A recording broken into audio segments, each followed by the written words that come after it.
Stay. Stay. Hello there, and welcome back to Unapologetically Significant.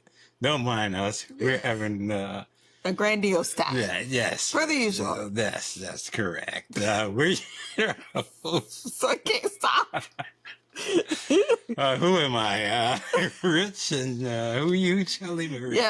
Yes. And we're here to entertain you thoroughly as much as we're entertaining ourselves. It's like one of those things where, technically everything goes wrong. It's just one of those days where things just happen. You're like, this never happens. Right. But that's life. That's life. You just gotta roll with it. Gotta roll with it. Gotta roll with it. There's no such thing as perfection. That's it. Ooh, perfection. That's No, all. we're going to get into that a little later. All right. So, And go ahead. and go. Oh, no. Sit down. Get something to drink if you don't have something. Because it's going to be good today. I mean, everyone's good. But this one, I think, is going to take it up a couple of notches. Because what we're going to be talking about is why is it so flippin' hard to change? Change is one of those things that I think just sends chills up and down people's spine. Yeah, absolutely. And, there's a lot of things, when you think of change, there's a lot of things that come to mind. You can be changing your exercise routine, changing how you eat, changing jobs, Change your hair. changing relationships. Ooh, that one. Change the house. A lot of things we think about when it comes to change, and yet it can be so paralyzing. And that's what we're going to dive into today. Some of the reasons why it's so paralyzing, and it's just so darn right for a lot of people impossible to do. And if you're like me, it's like analysis by paralysis or paralysis by analysis. We think about the change we want to do, and then we think about it, and then we draw a diagram, and then we do the pros and cons, and we just simply don't make a decision, right? Right. And I'm going to say, first and foremost, I want to just rewind really quick and just say thank you, people. Thank you guys for actually telling us what you wanted to hear. Because this conversation came up, we touched on it a little bit last week, right? But we wanted to know more. So we're going to break it down a little bit more. We're going to talk about, like, how do you make the change? Why is it so dang hard? Right. And, where do you start? Yeah, exactly. And, change. CHANGE. Not a difficult word, but so difficult to do. And I think, one of the reasons is how we operate, just in general, how our brain operates. And, it's really wired to prioritize safety and predictability. And you can get into Maslow's hierarchy and all that stuff. But all of that really plays a part. Because if, most people just want things to stay consistent. We're creatures of habit. Yep. So that makes sense. Yep. Be predictable. We know what to expect. And it doesn't take work. There's no effort in being regular. Right? That's true. And a lot of us just gravitate to that because of all the stuff going on in the world. But the bottom line is to grow, to achieve a lot of things you want to achieve, you're going to have to get uncomfortable. I mean, that's the bottom line. And you have to become okay with being uncomfortable. And we'll get into some of those things. But when you look at change, how does one really change? Well, last week I said we changed typically because we're uncomfortable or there's some type of pain. If it's, medical, emotional, whatever, there's always some type of pain mechanism connected to it. Now, look, I'm no scientist and I didn't pull any data. This is just from my personal background, but I truly believe that's the majority for most people, and it should not be that way. Right. And why is it that way? Why do we have to wait to touch the hot stove? Why do we have to touch the hot stove to know it's hot when the sign and the arrows say this is hot? Yep. So I'm going to give you a story. Story that's close to me, but it's probably took me to the point of where I realized how important change was. Mm. So I'm going to go back a few years. There's a situation where my mother had a, what was it? I think it was the flu shot. She got a flu shot. And she had been in good health. Everything was fine. And after getting this flu shot, about 30 days later, she was in the hospital. Mm. And it was obviously a trying time. So, obviously I went to see her and trying to find out what's going on. And with my health background, I thought I could solve the problem because my entire life, whatever I really, really, really, did I say really, Really? really put my mind to, I achieved. Hmm. And it wasn't the thing of being spoiled or this or that. You were Sometimes, determined. yeah, I was determined. I worked my ass off to make some of those things happen. So when I went to the hospital, I'm like, okay, what's going on, this and that, and doctor told me. So I was like, okay, we can fix this. Hmm. And we tried a lot of things, and I remember my mother saying, all these things are working, but it's my time. And of course, I didn't accept that. I'm like, it may not Right. be your time, but it is your time, but it's not my time. So Right. you need to stay here. So, I started working alongside the doctors, and we coming up with all types of treatment and therapy plans and all this. So I ended up leaving the hospital. I was living in Seattle. She was living in San Diego. So I took a break, came back up to Seattle, and her sister, my aunt, came to stay with her. Hmm. A day later, I remember sitting on the couch and I just kind of balled up into the fetal position. Hmm. And I just knew. And then the phone rang, and it was the doctor on there telling me that my mother had passed. Hmm. And I like, passed? I'm putting my heart and soul into this. To fixing. The fix things, and this is not supposed to end like this. And for me, who have never really had a setback in terms of things that I had put my heart and soul into, it was a shock. Hmm. It was a shock. And I realized at that point in time that, I can't control the outcome of everything.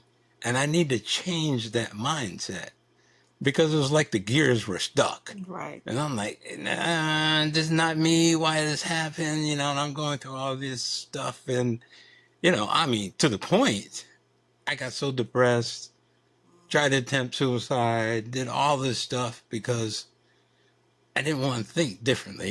The loss was there, but also what was there was the loss. I almost felt like I lost control. That's exactly what it was. And I'm just like, this is just not right. I don't like this feeling. And I remember, for the next few weeks, probably next couple months, all I was doing was praying. I'm like, hey, God, you got to change me. You got to change this way I'm thinking Hmm. because this is not the right way to think. And, we're creatures who always want a sign or this or that Hmm. and the other thing. And I remember I just need a sign that she's okay, and then I can deal with me. And I remember I was in Seattle getting ready to get on the 512 highway, and I felt somebody squeeze my hand. It felt just like a hand squeezing my hand. I go, that's it. She's fine. I go, okay, now the work starts Hmm. on this guy Hmm. right here. I got to pull it back together. How long was that process from the time that she passed to the point where you felt her hand? Oh, that was like 6 months. 6 months. So 6 months you were Yeah. just in, I don't know, emotional purgatory Yep. that Yep. you put yourself in. I put myself there, walked right through the door, found the key, opened it. It sat down and got comfortable. Yeah. Had friends that trying to take me out. Oh, you need to eat. You need to this and that. And, come on, let's go do something. And I just like, I won't be bothered with it. Let me sulk in my misery here. But, after that, I did start to change and just realizing, you know, that I can't do everything. I can do, and when it comes to me, I can do it. But I can't do stuff that'll change you. Yeah. It don't work that way. I only can change me. Hmm. And how many of us try and change somebody else? Or put the stipulations of, I would be completely happy if you would just do X, Y, Z.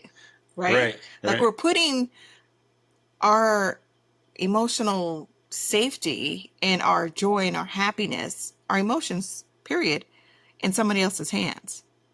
And we're saying, well, if you do this, it's manipulation, is what it is. If we want to Mm-hmm. call it a simple name, Right. like you have to do this and so I can be happy. Yeah. Or what? In what world? And I did this today because y'all know I am. I am a stickler about my bed being made every day, and the last person in the bed usually makes the bed. Mm-hmm. It wasn't made. I was not the last person out of the bed. But on my way here to the podcast, to the Rich and Shelley show, the bed wasn't made, and I almost lost my shit. And then I was like, so it happens. Yeah. It happens. Yeah. And is it that big of a deal if that person didn't do that one thing? And and a better question is, that's question one, two-part question for you, Rich. And then the second part of that is, how do we snap out of that where we are projecting our feelings and emotions on other people to then in reverse make us happy Yeah. Yeah. or appease us? Yeah. Well, the thing is, we all have routines. Mm-hmm. And when things change, that's like an irritation to us. It's like, I got my routine. Let's mix in a little bit of perfectionism. Oh, it's got to be this way. It's got to be that way. And, and the world's going to end if it's not that way. And I think we've been taught that through life. Yep. Life kind of teaches that. If you go this way, go the safe route. That's what I was always told growing up. Go the Whatever safe that route. is.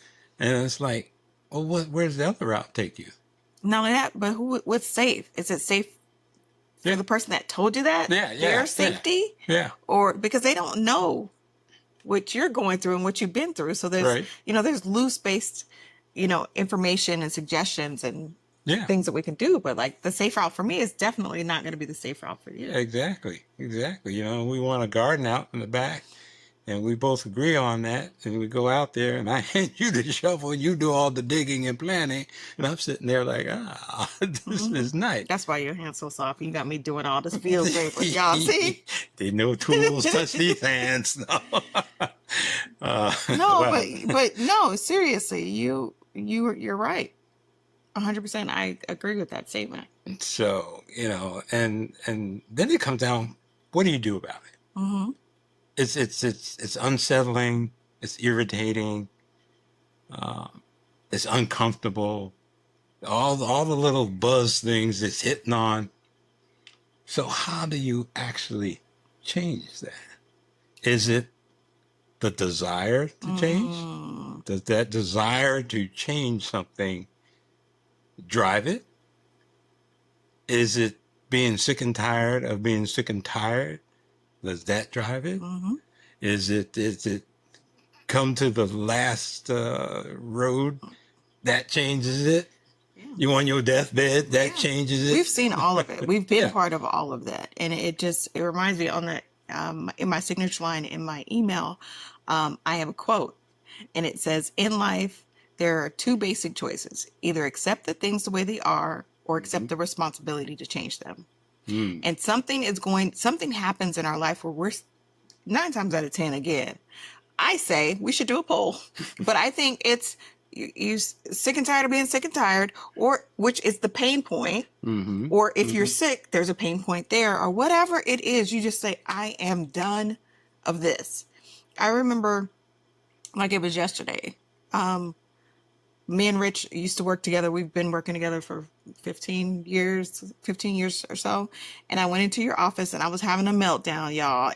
My world the sky was falling. Literally, the sky was falling.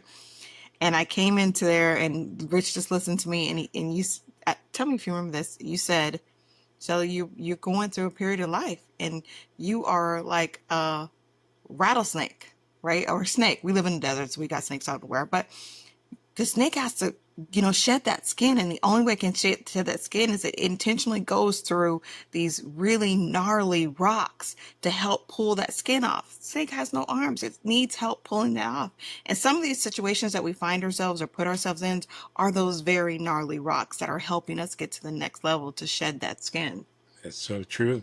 That's so But we have to go through it, right? true. But the longer we are living in this always me, and there are some big life situations, like the situation with your mom. Like that's nothing. There's nothing small about that. It's a huge life changing event, but we can't live in it. And we can use that to be the inspiration, Right, which is exactly. what you did, to move on and make yourself better. Once you have that closure, like you have to be sad, you have to be happy, you have to find joy, you have to have all the emotions to be fully well rounded and to be able to connect to not only yourself but other people.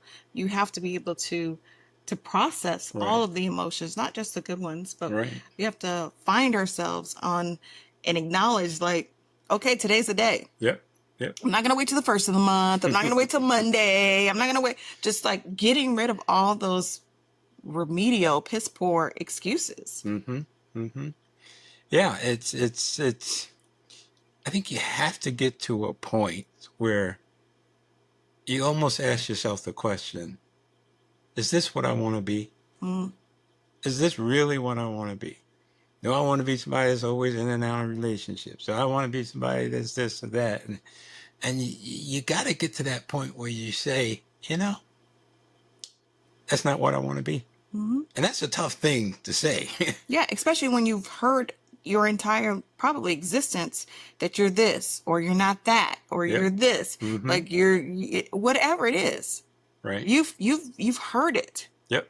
Yep. And your Loud and clear. cellular memory is a thing, right? Yep. We can Yep. touch on that on another subject, but what you tell yourself or what you respond to, that's in your DNA now. And now we gotta do a lobotomy? What you see there? Like, what are we doing?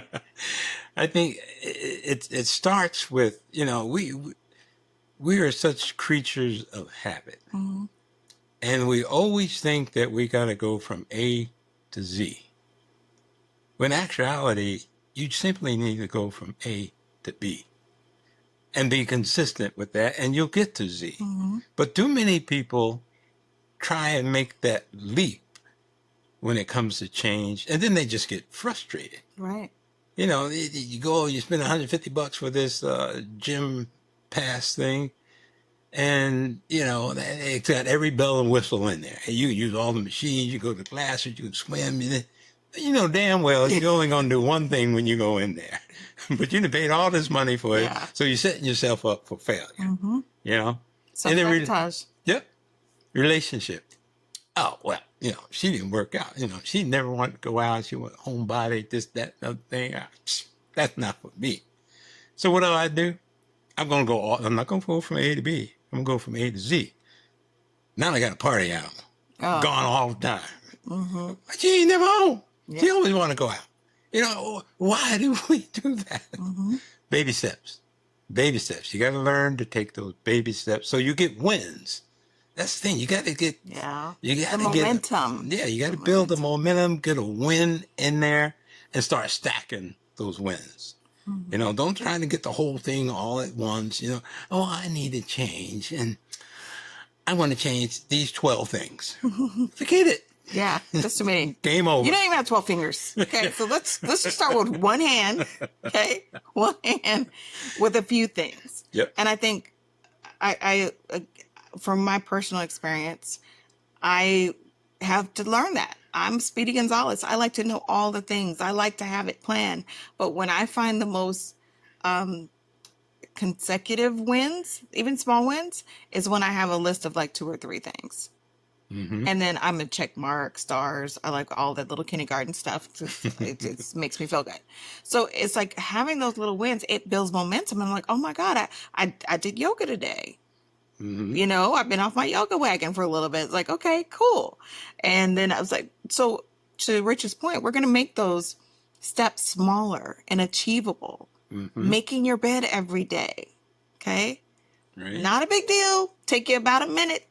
I don't know how big your bed is and how many pillows you got, but it shouldn't take you very long. But just make them almost to the point where they're laughable, like things that you want to Mm-hmm. achieve, and that will build the momentum. And then once you do that for 3 days in a row or a week, then you can add some more meat and potatoes, but you have to start somewhere. Right. Right. And I think you can't be afraid to ask a friend, a close friend. And we already talked about that on a previous episode. Your inner circle. If you need some help with that, reach out. Mm-hmm. I remember Uh-oh. you coming into my office when we worked together, and you were going crazy about something. And I simply said, what are you going to do about it? I know. I was blame shifting y'all. I was like, he did this, and then he said this, and then he didn't say nothing. And then she said that. Like, seriously, Shelly? So what are you going to do? I'm like, basically, I took too much time out of Rich's day. He should have charged everybody a copay, the revolving door in his office. But yeah, that was a wake-up call for me. And I'm making little continuous strides on what am I going to do it. It's okay to vent. Somebody's going to hurt your feelings. Somebody's going to make you upset on purpose or on accident. But at some point you have to say, what are you going to do about it? Right. I mean, we just can't go around, I don't know, bashing people's windows in. That's a felony, first of all. Right. You know what I mean? So that's not going to work out for you. And I don't look good in stripes, so we're going to pass on that one. But at some point, you have to be accountable for it, right? Be mad, write it down, Oh, but let it go. Writing it down, journaling. Writing it down is a good There's one. power in words. Whether it's a journal or just write down all the stuff on a piece of paper, ball it up, throw it in the trash, stop on it, do all those kind of things. Just take it all out on that list of things. Mm-hmm. Okay. But once you do that, you're done with it. Mm-hmm. Okay. Now you need to develop another list, and a short one, like she just mentioned, just a couple of things, and get into a habit of doing them, and then mix in some things that really make you feel good. Mm-hmm. They may be crazy as hell, but makes you feel good. Okay? Which means you got to know what you like. You've been too busy figuring out being Nurse Betty to everybody else. Now it's time for you to nurture yourself. And you have to be kind to yourself. Give yourself grace. And start small and then go from there. But you have to give yourself some grace, and you have to give yourself time. If you have to put yourself on the calendar, doggone it, put yourself on the calendar. Mm-hmm. Mm-hmm. I know I have blocked out from 5 a.m. to 9 a.m. is my time. And I do whatever I want. It's usually walking, looking at recipes. You don't answer the phone when I call you. It like literally, it is on do not disturb. Okay, TND. I thought I was getting blocked. No, it'll come through. The message will come through, but you have to do whatever it takes to do it. If it's putting your phone away, if it's putting yourself on the calendar, if it's making a date with yourself, mm-hmm. And you don't have to advertise everything that you're doing either. Right. You don't have to tell the world it's not ready for the new you. They're not. Exactly. And when you start to change, your circle is going to start to change. Mm-hmm. People are going to start to change because they're used to you two-shot Betty. Yeah. Okay? Last call, Larry. Like, if that's not who you want to be, you can change it any minute. Yeah. It's up to you. Yeah. Like, you don't have to continue being the same old. Like, this is life. This is not a dress rehearsal. This is it. Yep. At any point, you can take off that costume and put on a new one. Try it out for a little bit. If that doesn't work out for you, try it out. But mm-hmm. The goal is to keep trying. That's it. Re-innovating, reinventing yourself, if you will. People are going to think you're crazy, and they probably already do. Yeah. Okay. Newsflash. Right. They told you to your face. They already think you do. So that's right. So do something for yourself and make yourself happy. Make yourself a priority. Yep. Because that'll raise your vibration. Mm-hmm. And when you start to raise your vibration, you'll be amazed at things that start to happen to you. The things that just appear seems like out of nowhere. Mm-hmm. But you're raising your vibration out of that funk, out of that muck, and all the complaining of the world and what's wrong with this, and you're switching over to what's right with the world, what's right with people, what's right with my situation, what's right with me. And then you start accepting yourself more.